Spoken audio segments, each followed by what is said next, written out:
I get a knock at the door, and here, two guys in a suit. I'm from the FBI. The first thing I have to say is, what took you guys so long? I told them the truth.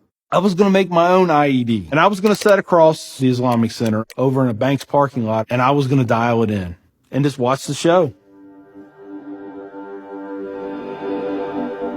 Growing up, I saw a movie, and it was Rambo. Rambo was tough, respected.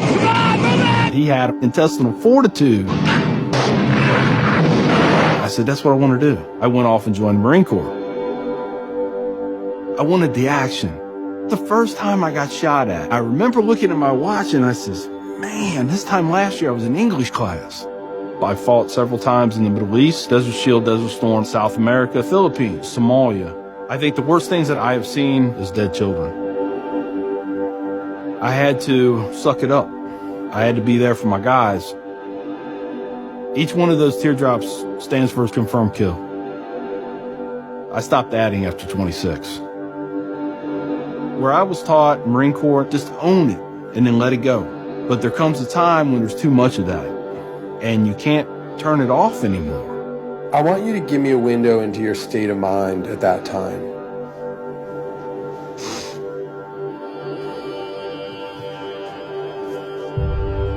One time, my wife and I went to a DSW, and I saw in the distance these two women in black burqas in my store. I cried as I prayed for enough strength to go over there and break both their necks. I was just angry. I was just full of hate, and it just fed off itself. At that point, I was drinking a half-gallon of vodka every 2 days. I had devised a plan, create my own IED, homemade bomb, and I was going to set it off right outside the Muncie Islamic Center. 200 plus killed or injured. That was the plan. I saw an opportunity to do one last thing for my country. This was my rationale. I knew I would end up in a federal prison with a needle in my arm. I didn't care. My hatred of Islam, it was the only thing that was keeping me alive.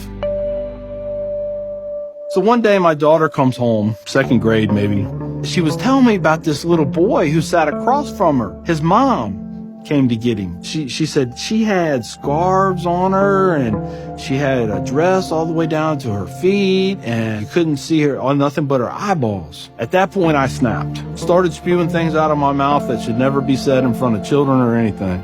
She didn't say anything. It was the look on her face. I remember my daughter looking at me like I was absolutely the craziest person on the face of the earth. She was my little buddy.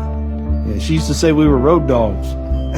I know I saw it in her eyes. I made her question that love. And that's when the light bulb came on. I decided to give the people of this community one more chance. So I went to the Islamic Center, see a gentleman in the shoe room taking off his shoes. He looks at me and he smiles. He said, "Can I help you?" And I said, "Yeah, I want you to teach me about Islam." So he went and he gave me a Quran. "Read this. Come back when you have questions." So I did. And I would see things in the book. I'd be like, there it is. I got it right there. Explain that to me. And they would. This was a kind of awakening. Long story short, 8 weeks after that first day I stepped into the Islamic Center, I became a Muslim.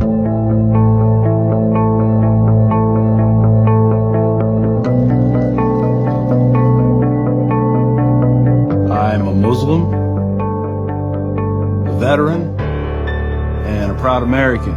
I had learned that I was completely wrong about everything that I felt. You know, Judaism had a message, Christianity had a message, Islam had a message. Funny thing is, though, it was the same message. It was about peace, and it was about love. Please join me in welcoming Mr. McKinney. My big thing is now to stop the hate. Nothing good has ever come out of hatred. I've done too many things. I've hurt a lot of people. I have to live with that. But if I can stop somebody else on the path of non-forgiveness, I won.